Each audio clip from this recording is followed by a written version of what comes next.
মুসলমানের ঘরে ছেলে মেয়েরা, বাড়া তরুণেরা, আয়ামা নওজওয়ান যুবকেরা, পর্দার অন্তরালে মা বোনেরা, এ আমার নবী প্রেমিকেরা, তাই আমি আসিম বিল্লাহ আপনাদের ছোট ভাই, ছোট ছেলে হিসাবে আপনাদের জানিয়ে দিয়ে যায়, তৈরি হওয়ার, মোকাবেলা করার জন্য তৈরি হওয়ার।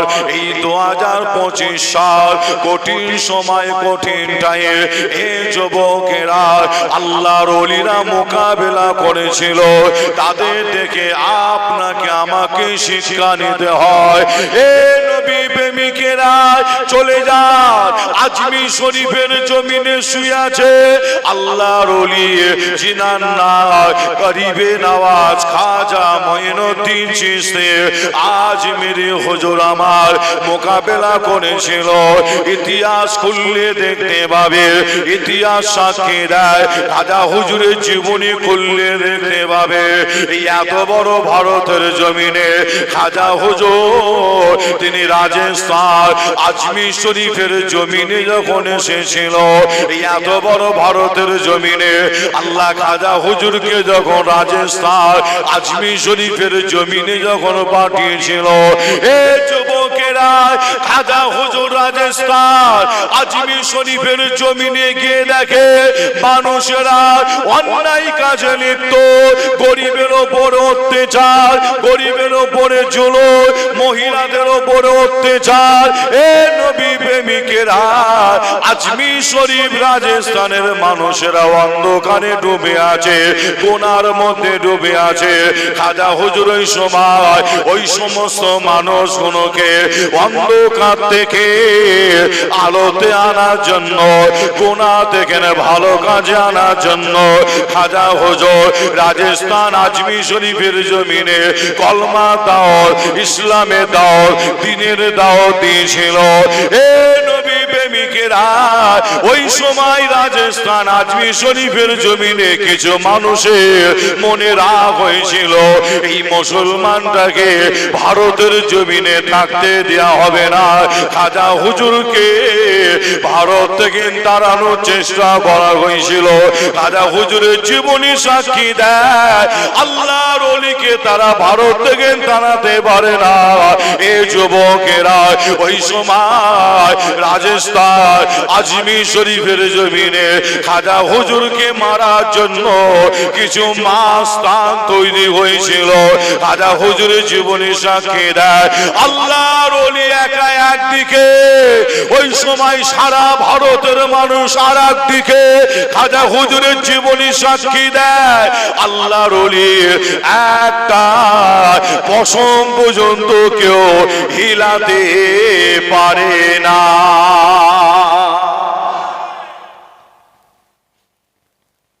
জোর হবে না সুবহানাল্লাহ।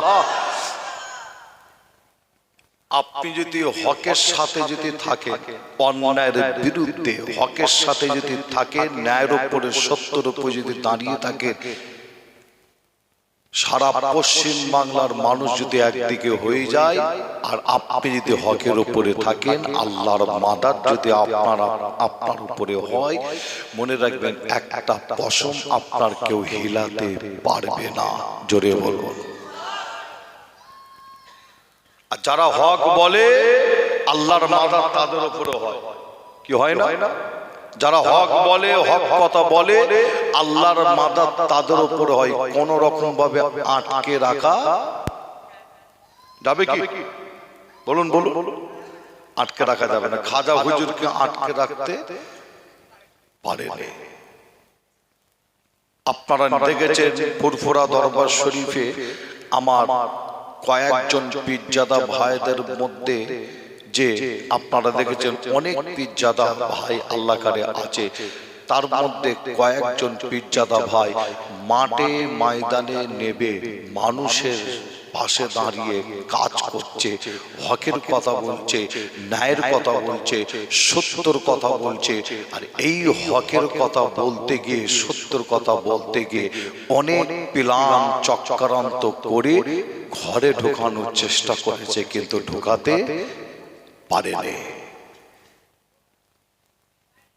এমনকি মিথ্যা কেস পর্যন্ত দেওয়া হয়েছে। কি জানেন আপনারা? জানেন না?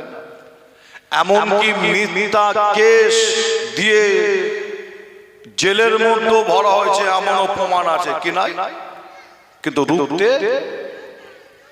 রুখতে পেরেছে? রুখতে পারেনি। হকের উপরে, ন্যায়ের উপরে, সত্যের উপরে যদি দাঁড়িয়ে থাকে আল্লাহর মাদাদ হবে। মনে রাখবেন, আপনাকে মিথ্যা কেস দিয়ে জেলের মধ্যে ভরা হতে পারে কঠিন সময় 2025। আমি আসিম বিল্লাহ সিদ্দিকী এখানে আজকে বক্তব্য রাখছি, আলোচনা করছি যে হঠাৎ শোনা যাবে আসিম বিল্লাহ সিদ্দিকীর নামও আবার একটা কেস দেওয়া হয়েছে। কেন? যে হক কথা বলার কারণে, সত্য কথা বলার কারণে, মানুষের কাছে হক আলোচনাটা তুলে ধরার কারণে আসিম বিল্লাহ সিদ্দিকী তারও নামে একটা কেস দেওয়া হয়েছে। কেন? কেস দাও, আর কেস দিলে এদের মুখ বন্ধ হয়ে যাবে। যে তবে আপনাদের ছোট ভাই ছেলে হিসাবে জানায়, আমাদের বংশ হলো কুরাইশ। কুরাইশ বংশের খানদানের ঘরের ছেলে। কুরাইশ বংশ কোনদিন মাথা নত করে রে, আর অন্যায়কে কোনদিন আশ্রয় দেয় রে। কুরাইশ বংশ পৃথিবীর কোন ব্যক্তিকে ভয় করে রে একমাত্র আল্লাহকে ছাড়া। যে আপনাদের ছোট ভাই ছেলে হিসাবে আপনাদের জানাই যে কেস যদি আমাকেও যদি দিয়ে যদি আপনার 40 দিন যদি জেলে ভরে রাখতে যদি চাই, আমিও থাকতে রাজি আছি। কিন্তু হকের পাশে আছি, হকের সাথে আছি, হকের কথা বলে যাব। যে আপনার মুসলমানদের যে আজকে যে পরিস্থিতি তৈরি করছে, এই চক্রান্ত প্ল্যান যারা করছে যাতে করতে না পারে, আমি আসিম বিল্লাহ শুধু নয়, আশা করব আপনারাও আগিয়ে আসবেন। আমরা একসাথে দাঁড়িয়ে এর বিরুদ্ধে আমরা রাস্তায় নামবো, প্রতিবাদ করব। আমরা আমাদের মসজিদ, মাদ্রাসা, খানকা, কর্মস্থানকে আমরা হেফাজত করব। একবার জোরে বলো।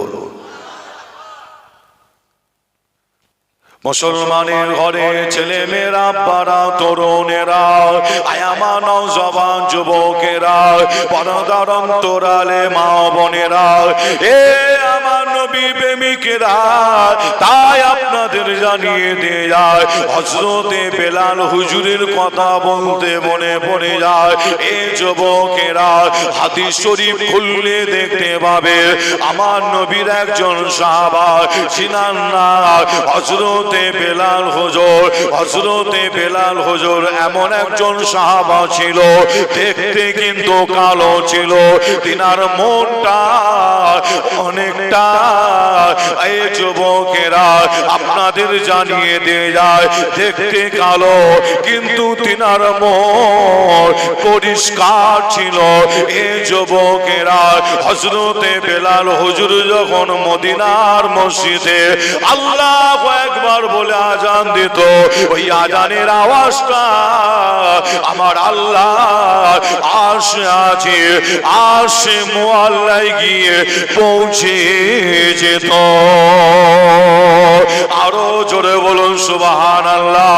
এ নবী প্রেমিকেরা, হযরতে বেলাল হুজুর তিনার দুনিয়ার একটা মনিব ছিল, নাম ছিল উমাইয়া। এ যুবকেরা, কিন্তু বেলাল হুজুরের অন্তরে আল্লাহর মহব্বত, নবীর মহব্বত, ইসলাম জায়গা পেল, কোরআন জায়গা পেল, দ্বীন জায়গা পেল।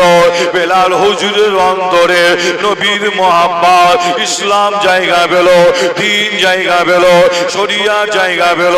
বেলাল হুজুরের সময় করেছিল কি জানেন? আল্লাহকে আল্লাহ বলে, নবীকে নবী বলে, ঈমান এনে কলমা পড়ে মুসলমান হয়ে গিয়েছিলি। আরো জোরে বলুন সুবহানাল্লাহ। হে নবী প্রেমিকেরা, বেলাল হুজুর যখন মুসলমান হলে এই খবরটা দুনিয়ার মনিব উমাইয়ার কাছে পৌঁছে গিয়েছিল। দুনিয়ার মনিব উমাইয়া শোনার সাথে সাথে বেলাল হুজুরকে ডাক করেছিল, এ বেলাল একবার এদিকে এসো। বেলাল হুজুর দুনিয়ার মনিবের সামনে গিয়ে দাঁড়িয়েছিল। দুনিয়ার মনিব জিজ্ঞাসা করে, বেলাল তুমি নাকি আল্লাহকে আল্লাহ বলে, নবীকে নবী বলে ঈমান এনে কলমা পড়ে মুসলমান হইছ। দুনিয়ার মনিবের কথা শুনে বেলাল হুজুর বলেছিল যে হ্যাঁ, আমি আল্লাহকে আল্লাহ বলে, নবীকে নবী বলে ঈমান এনে কলমা পড়ে মুসলমান হয়ে গেছি। এ নবী প্রেমিকেরা, দুনিয়ার মনিব শোনার সাথে সাথে বলেছিল, বেলাল আল্লাহ বলা যাবে না, নবী বলা যাবে না, ইসলাম ছেড়ে দিতে হয়, কোরআন ছেড়ে দিতে হয়, আল্লাহ বলা বন্ধ করতে হয়, নবী বলা বন্ধ করতে হয়। আমাদের বেলাল হুজুর বলেছিল ওই সময়, এ দুনিয়ার মনিব শুনে রাখো, এ দুনিয়ার মনিব জেনে রাখো, আমি বেলাল আমার শরীরে এক ফোঁটা রক্ত থাকতো, আমি আল্লাহ রসুলকে ভুলতে পারবো না। আরো জোরে বলুন সুবহানাল্লাহ, আরো একটু জোরে বলুন সুবহানাল্লাহ। এ নবী প্রেমিকেরা, বেলাল হুজুর এই কথাটা বলল যখন দুনিয়ার মনিবের রাগ হয়েছিল, ওই সময় দুনিয়ার মনিব তার বাহিনীকে অর্ডার করেছিল। বাহিনী বলতে কাকে বলা হয় আপনারা অনেকে জানেন। বর্তমান সময় অনেকের আবার বাহিনী আছে, বাহিনী নিয়ে ঘোরাফেরা করে, বাহিনী ছাড়া রাস্তায় বার হয় না। এরা আবার বলে গরিবের কাজ করি, গরিবের পাশে থাকি, গরিবের কাজ করি, গরিবের কাজ করি, সমাজের কাজ করি, কিন্তু বাহিনী ছাড়া রাস্তায় বার হয় না। এ যুবকেরা, আজ আপনাদের জানিয়ে দিয়ে যায়, উমাইয়ার বিশাল বাহিনী ছিল, বলেছিল এই বেলালকে জেলখানায় নিয়ে গিয়ে বন্দি করো।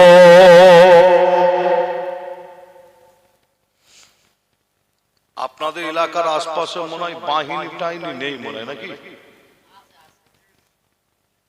বাহিনী টাইনি নেই মনে হয়, দিকে যা আছে সব মনে হয় ভাঙড়ের দিকে আছে নাকি? কি বলছেন আপনারা?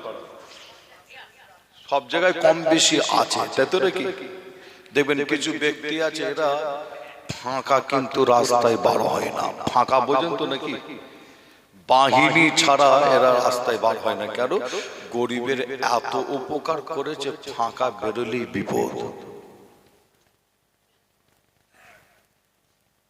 এত উপকার করেছে, ফাঁকা বেরোলেই বিপদ। যে আপনাদের ছোট ভাই ছেলে হিসাবে আপনাদের জানায়, বেলাল হুজুরকে উমাইয়ার সেই বাহিনী, আজও কিছু বাহিনী আছে, আর সেই বাহিনী উমাইয়ার বাহিনী ছিল, বলেছিল বেলালকে জেলখানায় বন্দি করো। যে বেলাল হুজুরকে জেলখানায় বন্দি করা হলো, আর জেলখানায় বন্দি করে উমাইয়া করেছিল হাতে একটা চাবুক হাতে নিয়ে জেলখানার ভেতরে প্রবেশ করলো। জেলখানার ভেতরে প্রবেশ করে ভেতরে ঢুকে উমাইয়া চাবুকটা হাতে করে নিয়ে করছে কি, বেলাল হুজুরের শরীরে চাবুকের ঘা দিতে লাগে, বেলাল হুজুরকে মারতে লাগে, ঘা দিতে লাগে, মারতে লাগে।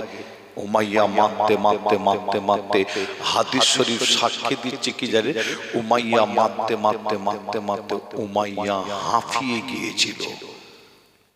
চাবুকটা আবার আর একজনের হাতে তুলে দিয়েছিল, মারো বেলালকে। কে বেলাল? আমার নবী সাহাবা, মদিনার মসজিদের মুয়াজ্জিন, যিনার আজান আল্লাহর দরবারে কবুল হতো। আবার চাবুক আর একজনের হাতে, মারো বেলালকে। ওই ব্যক্তিও মারছে, হাদিস শরীফ সাক্ষী দেয়, মারতে মারতে ওই ব্যক্তিও হাঁপিয়ে যায়, চাবুকটা আবার আর একজনের হাতে। মুসলমানের ঘরে ছেলে মেয়েরা, পাড়া তরুণেরা, আমার নবী প্রেমিকেরা, এ আমার নবীর উম্মত উম্মতিরা বেলাল হুজুরের শরীরে এত মার মেরেছিল চাবুকের ঘাত। বেলাল হুজুরকে মারতে মারতে বেলাল হুজুরকে মারতে মারতে হাঁপিয়ে গিয়েছিল। চাবুক আর একজনের হাতে তুলে দেওয়া হয়। বেলাল হুজুরের শরীরে যখনই চাবুকের ঘা দেওয়া হয় ওই জেলখানার ভেতর থেকে একটাই আওয়াজ বার হয়। জেলখানার ভেতর থেকে একটাই আওয়াজ, আহাদ আহাদ আহাদ আহাদ, আল্লাহ আল্লাহ আল্লাহ করে চিৎকার দিতে লাগে। বেলাল হুজুরের শরীরে যখনই চাবুক মারা হয় বেলাল হুজুরের জবান থেকে একটাই আওয়াজ, আহাদ আহাদ আহাদ, আল্লাহ আল্লাহ করে চিৎকার দিতে লাগে। দেখতে পাওয়া যায় এত মার মেরেছিল বেলাল হুজুরের শরীরটা ফেটে রক্ত গড়াচ্ছিল। এ নবী প্রেমিকেরা যখন হুজুরের শরীরে রক্ত গড়াতে লাগে দুনিয়ার মনি দেখলো এই একটা সময় এখনই একটা অফার দেয়া যায়, এই একটা টাইম এখনই একটা অফার দেয়া যায়। দুনিয়ার মনি ওই সময় জেলখানার ভেতরে ঢুকে গিয়ে বেলাল হুজুরকে একটা অফার দিয়েছিল, এ বেলাল আল্লাহ বলা বন্ধ করে দাও, নবী বলা বন্ধ করে দাও, ইসলাম ছেড়ে দাও, কোরআন ছেড়ে দাও, দ্বীন ছেড়ে দাও, শরিয়াত ছেড়ে দাও, তাহলে আমরা তোমাকে জেলখানা থেকে আজাদ করে দেব, জেলখানা থেকে ছেড়ে দেব। আমাদের বেলাল হুজুর ওই সময় বলেছিল কি জানে, এ দুনিয়ার মনিব শুনে রাখো, আমি বেলাল তোমাদের জানিয়ে দিয়ে গেলাম তোমাদের এই চাবুকটা আমি বেলাল আমার শরীরটাকে ফাটিয়ে রক্ত বার করে দিতে পারে। এ দুনিয়ার মনিব শুনে রাখো, আমি বেলাল আমার অন্তরে যে আল্লাহ রসুলের মহাব্বত ভালোবাসা আছে ওই মহাব্বত ভালোবাসার উপরে তোমাদের এই চাবুকের একটা দাগ পর্যন্ত টানতে পারবে না।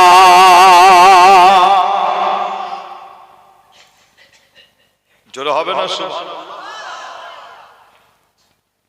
জেলখানার ভেতরে ঢুকে গিয়ে বেলাল হুজুরকে আবার অফার দিচ্ছে যখন রক্ত গড়াচ্ছে। কি অফার? আল্লাহ বলা বন্ধ করো, নবী বলা বন্ধ করো, দ্বীন ছেড়ে দাও, ইসলাম ছেড়ে দাও, তাহলে জেলখানা থেকে ছেড়ে দেবো, আজাদ করে দেবো। বর্তমান সময় দেখবেন অনেক অফার আসবে। আপনি যদি হকের উপরে, ন্যায়ের উপরে, সত্যের উপরে যদি দাঁড়িয়ে থাকেন, কি অফার আসছে না? যে অফার আপনার কাছে অফার আসবে। আর এখন কিছু মুসলমান আছে যে একটা সাইকেল পেয়েই ভুলে যাচ্ছে। একটা সাইকেল ভাঙাচোরা একটা সাইকেল, ও মনে হয় দাঁড়ি পাল্লায় তুললে ক কেজি হবে জানি না, একটা করে সাইকেল, তাতেই মুসলমান অফার পেয়ে যাচ্ছে যে আমাদের টাকায় আমাদের ট্যাক্স, সেই ট্যাক্সের টাকা থেকে দেয়। কিন্তু মনে রাখবেন আপনাদের ছোট ভাই ছেলে হিসাবে আপনাদের জানাই, যা দিচ্ছে আমাদের সকলের ট্যাক্সের টাকা থেকে, কিন্তু আপনি হকের ওপরে, ন্যায়ের ওপরে, সত্যের ওপরে আপনি দাঁড়িয়ে থাকবেন। আপনি মনে করবেন না যে একটা সাইকেল, একটা মোবাইল আপনাকে ফ্রি ফ্রি দিচ্ছে, যে না এটা আমাদেরই টাকা। কাদের টাকা? আমাদের। আপনি ট্যাক্স দেন, আমি ট্যাক্স দিই, আমাদের টাকা দিচ্ছে। আপনাদের ছোট ভাই ছেলে হিসাবে আপনাদের যারা কঠিন সময়, কঠিন টাইম, আর এই কঠিন সময়, কঠিন টাইমে আমাদের প্রত্যেককে এক হতে হয়, মজবুত হতে হয়, একটা ছাতার তলায়, একটা প্ল্যাটফর্মের নিচে আসতে হয়। যদি আমরা মুসলমান যদি আজও যদি বুঝতে যদি না পারি, সামনে কঠিন দিন আসছে, কপালে কিন্তু বিপদ আছে। কঠিন বিপদ, শুধু বিপদ নয়, কঠিন বিপদ। আপনাদের ছোট ভাই ছেলে হিসাবে যারা বেলাল হুজুরের মতন যদি মজবুত হতে পারে, হকের উপরে দাঁড়িয়ে যদি কেস যদি খেতে হয়, জেলও যদি যেতে হয়, যদি জেলও যেতে পারে, মনে রাখবেন যে বেলাল হুজুরের পাশাপাশি আল্লাহ আপনাকে আমাকে জান্নাতে থাকার সুযোগটা করে দেবে। জোরে বলুন, জোরে হবে না? মুসলমানের ঘরে ছেলে মেয়েরা, বাড়া তরুণেরা, আমার নওজওয়ান যুবকেরা, বড়-দরন্তরালে মা বোনেরা, এ আমার নবী প্রেমিকেরা, তাই আপনাদের জানিয়ে দিয়ে যায়, ফুরফুরা শরীফ জিন্দাবাদ, নারে তাকবীর, আল্লাহু আকবার। দাদা হুজুর জিন্দাবাদ, বড় হুজুর জিন্দাবাদ, মেজ হুজুর জিন্দাবাদ, সেজ হুজুর জিন্দাবাদ, ছোট হুজুর জিন্দাবাদ, ফুরফুরা শরীফ জিন্দাবাদ, নারে তাকবীর, আল্লাহু আকবার। আমরা অনেকে দিয়ে থাকি এই তাকবীর, আমরা দিয়ে থাকি, কিন্তু আপনাদের জানিয়ে দিয়ে যায় দাদা হুজুর, দাদা হুজুর, দাদা হুজুর করি। আপনাদের বলে দিয়ে যায় শুধু দাদা হুজুর, দাদা হুজুর করলে হবে না। দাদা হুজুর পীর কেবলা তিনি কতটা হকের উপরে, ন্যায়ের উপরে, সত্যের উপরে ছিল, আপনাকে আমাকে জানতে হয়। তবে দাদা হুজুর পীর কেবলার ভালোবাসার মানুষ আপনারা দাদা হুজুরকে মহব্বত করে, পাঁচ হুজুরকে ভালোবাসে। এ যুবকেরা, দাদা হুজুর পীর কেবলা তিনিও কিন্তু এই পশ্চিম বাংলা জমিনে মোকাবেলা করেছিল। এ যুবকেরা, দাদা হুজুর পীর কেবলা মোকাবেলা করেছিল। এ নবী প্রেমিকেরা, দাদা হুজুর পীর কেবলাকে জানে মারার জন্য গোবরডাঙ্গার জমিদার ব্যক্তি একজন পাওয়ারফুল ব্যক্তি ছিল। ওই গোবরডাঙ্গার জমিদার ব্যক্তি পাওয়ারফুল ব্যক্তি, যার কথাই মানুষ উঠত, যার কথাই মানুষ বসত, যার কথাই উঠত, যার কথাই মানুষ বসত, এরকম একজন পাওয়ারফুল ব্যক্তি। ফুরফুরার পীর আবু বকর দাদা পীরের সিনার দিকে বন্দুকের নল করে দিয়ে একটা নাই, দুটো নাই, তিনটে গুলি চালিয়েছিল। একটাও গুলি বন্দুকের নল থেকে বার হয় না। ফুরফুরা পীর আবু বকর দাদা পীরের সিনাই গিয়ে একটাও গুলি লাগে না। আরো জোরে বলুন সুবহানাল্লাহ। এ নবী প্রেমিকেরা, ফুরফুরা পীর মুজাদ্দিদুজ্জামান দাদা হুজুর মোকাবেলা করেছিল। এ নবী প্রেমিকেরা, তাই আপনাদের জানিয়ে দিয়ে যায়, আপনাদের বলে দিয়ে যায়, ওই সময় ফুরফুরা পীর আবু বকর দাদা হুজুরের চেহারা মোবারক লাল হয়ে গিয়েছিল। গোবরডাঙ্গার জমিদার ব্যক্তি প্রথম যখন গুলি চালায়, বন্দুকের আওয়াজ হয়, গুলিটা বন্দুকের নল থেকে বার হয় না। দ্বিতীয়বার গুলি চালায়, বন্দুকের আওয়াজ হয়, গুলিটা বন্দুকের নল থেকে বার হয় না। তৃতীয়বার গুলি চালায়, বন্দুকের আওয়াজ হয়, বন্দুকের নল থেকে গুলি বার হয় না। ফুরফুরা পীর আবু বকরের সিনায় গিয়ে গুলি লাগে না। দাদা পীরে চেহারা মোবারক ওই সময় লাল হয়ে গেছিল। গোবরডাঙ্গার জমিদার ব্যক্তি ওই সময় মাথায় একটা গামছা দিয়ে ফুরফুরা পীর আবু বকর দাদা পীরের পায়ে এসে পড়ে গিয়েছিল। বলেছিল, ফকির সাহেব, আমি আপনাকে চিনতে পারি না, বুঝতে পারি না, আপনি আমায় মাফ করে দিন, ক্ষমা করে দিন। এ নবী প্রেমিকেরা, তাই আপনাদের জানিয়ে দিয়ে যায়, এই কঠিন সময়, কঠিন টাইম 2025 সাল মোকাবেলা করার জন্য তৈরি হয়। আল্লাহর ওলিরা মোকাবেলা করেছিল। গরিবে নওয়াজ খাজা মঈনুদ্দিন চিশতি আজমিরি হুজুরকে যখন ভারতবর্ষের জমিনে অনেক মাস্তান যখন জানে মানতে পারে না, এই ভারতবর্ষের জমিনে পশ্চিম বাংলার বুকে না, আপনাদের জানিয়ে দিয়ে যায়, রাজস্থানের বুকে মরুভূমি এলাকায় একটা টপ র্যাঙ্কের মাস্তান তৈরি হয়েছিল আল্লাহর ওলিকে জানে মারার জন্য। শেষ পর্যন্ত একটা প্ল্যান করেছিল আল্লাহর ওলি খাজা হুজুরকে মারার জন্য। ওই টপ র্যাঙ্কের মাস্তান যার নাম শুনলে মানুষ ভয়ে কাঁপতো। এ যুবকেরা, নাম শুনলে আজমির শরীফ রাজস্থানের মানুষ ভয়ে পেরেশান হয়ে যেত। ওই টপ র্যাঙ্কের মাস্টার যার নাম ছিল যোগী জাইপাল, ওই যোগী জাইপাল, ওই যোগী জাইপাল একটা বড় জাদুঘর ছিল। আল্লাহর ওলিকে জানে মারার জন্য যোগী জাইপাল শেষ পর্যন্ত একটা প্ল্যান করেছিল, একটা পাথরে জাদু ঘটেছিল। ওই পাথরটা ছোট নয়, বিশাল বড় পাথর। এত বড় পাথর এই গ্রামে যদি 400 থেকে 500 যুবক মিলে ওই পাথরটা যদি তুলে জাগানোর চেষ্টা করে, পাথরটা তুলে জাগাতে পারবেন না। যোগী জাইপাল বিশাল বড় পাথরে জাদু করে আল্লাহর ওলিকে জানে মারার জন্য এই জাদু করে পাথরটা যখন আল্লাহর ওলি দিকে ছুড়ে দিয়েছিল, অত বড় পাথরটা জাদুর দ্বারা উড়ে আসে আল্লাহর ওলির মাথায় পড়ে যাবে, আল্লাহর ওলির ঘাড়ে পড়ে যাবে, আল্লাহর ওলি মারা যাবে, খাজা হুজুর মারা যাবে, ওদের মনটা খুশি হয়ে যাবে। এই না মনে করে যখন পাথরটা ছুঁড়ে দেওয়া হয়েছিল, আল্লাহর ওলি মোকাবেলা করার জন্য একটা হাত ওই পাথরের দিকে করে দিয়ে বলেছিল, এ পাথর আল্লাহ যদি হুকুম হয় আমি মঈনুদ্দিন বলছি আমার মাথার উপরে ঘাড়ের উপরে সেবার, এ পাথর আল্লাহ যদি হুকুম যদি না হয় তুই ওই জায়গায় ওই অবস্থায় রয়ে যা। আল্লাহর ওলির মুখের কথাটা আল্লাহ দরবারে কবুল হয়ে গিয়ে ওই পাথরটা ওই জায়গায় ওই অবস্থায় রয়ে গিয়েছিল।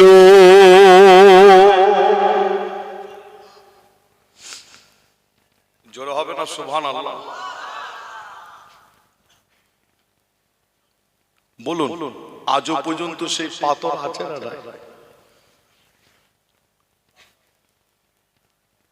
কি আজও পর্যন্ত নাই? ওই পাথর দেখতে গেলে খাজা হুজুরের মাজার যাবে কি অনেকে জানেন? অনেকে গেছেন জিয়ারত করে এসছে, যারা জানলে যাবে নিজের চামড়ার চোখে দেখে আসবেন। ওই পাথর দেখার জন্য করতে হয় কি, খাজা হুজুরের মাজার জিয়ারত করবে, জিয়ারত করে ওখান থেকে ওপর দিকে তাকালে দেখবেন একটা বিশাল বড় পাহাড় দেখতে পাওয়া যায়। আর ওই পাহাড়টার উপরে উঠতে হয় পাথরটা দেখার জন্য। পাহাড়টার নাম খাজা হুজুরের জীবনীর মধ্যে লেখা আছে তারাগড় পাহাড়। কি পাহাড়? তারাগড় পাহাড়। পাহাড়টা অনেক উঁচু, নিচে দেখেন গাড়ি ভাড়া পাওয়া যায়, গাড়ি চেপে পাহাড়ের ওপরে আপনি উঠবেন। ওঠার পরে দেখবেন পাহাড়ের ওপরেও আল্লাহর ওলিদের মাজার, শহীদান হুজুরদের মাজার। এই মাজার জিয়ারত করে পাহাড় দেখেন, আবার আপনি ওই গাড়ি চেপে নিচে যদি নেমে পড়েন পাথরটা আপনি দেখতে পাবেন না। পাথর দেখার জন্য করতে হবে কি, গাড়ি চেপে উঠেছেন কিন্তু নামার সময় গাড়ি ছেড়ে দিয়ে আপনাকে পাহাড় কেটে রাস্তা তৈরি করা আছে, ওখান থেকে আপনাকে হেঁটে হেঁটে হেঁটে হেঁটে নামতে হবে। আপনি হেঁটে হেঁটে হেঁটে হেঁটে নামতে দেখতে পাবেন আজও পর্যন্ত ওই পাথরটা একটা জায়গায় রাখা আছে, শুধু রাখা আছে যে না, লক্ষ্য করে দেখবেন ওই পাথরের গায়ে আল্লাহর ওলির এই দুটো আঙুলের ছাপ আজও পর্যন্ত দেখতে পাওয়া যায়। জোরে বলো।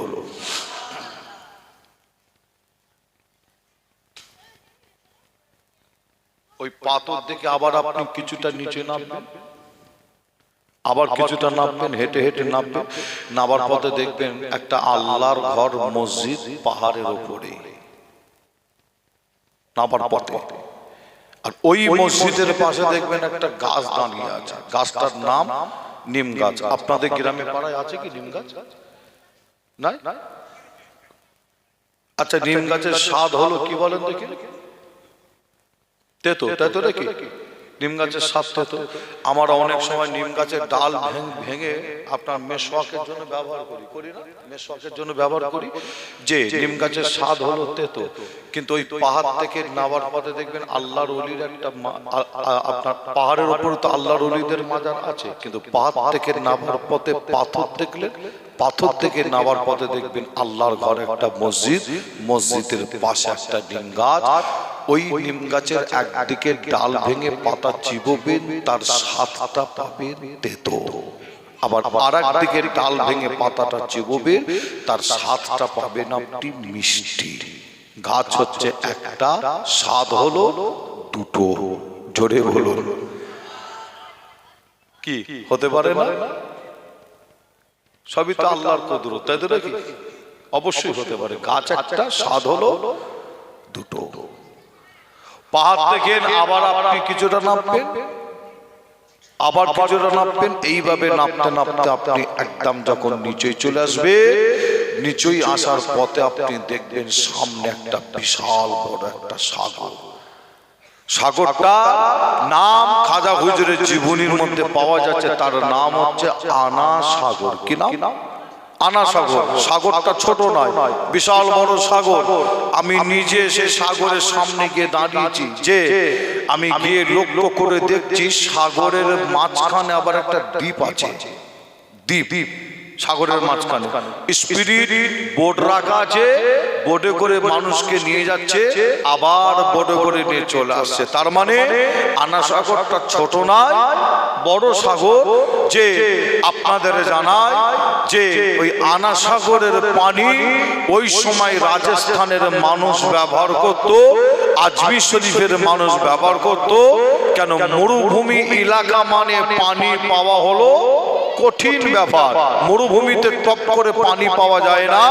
এখন না হলে অনেক উন্নত মানের ব্যবস্থা হয়েছে, আপনার সাবমার্সেল হয়েছে, কল হয়েছে, বিভিন্ন রকম উন্নত মানের ব্যবস্থা করা হয়েছে, পানি না হলে পাওয়া যায়।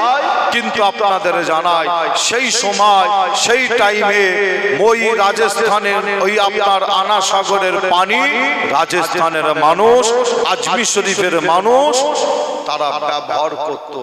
খুব কম জায়গায় পানি দেখতে পাওয়া যেত। আর তার সাথে সাথে ওই পানিটা ব্যবহার করত মাথায় টুপি দেনেওয়ালা, কলমা পড়নেওয়ালা কে? গরিবি নওয়াজ খাজা মঈনুদ্দিন চিশতি আজমিরি হুজুর। তিনি উজু করতেন, পানিটা নিয়ে ব্যবহার করতেন। একটা কড়া আইন জারি করে দিল সেই সময়। কি আইন? আইনটা হচ্ছে মঈনুদ্দিন যেন এই আনা সাগরের পানি যেন ব্যবহার না করতে না পারে। কি আইন করলো? কড়া আইন, খাজা হুজুর আনা সাগরের পানি যেন ব্যবহার করতে না পারে। কড়া আইন। অন্য কারোর জন্য আইনটা হলো না, হলো কার জন্য?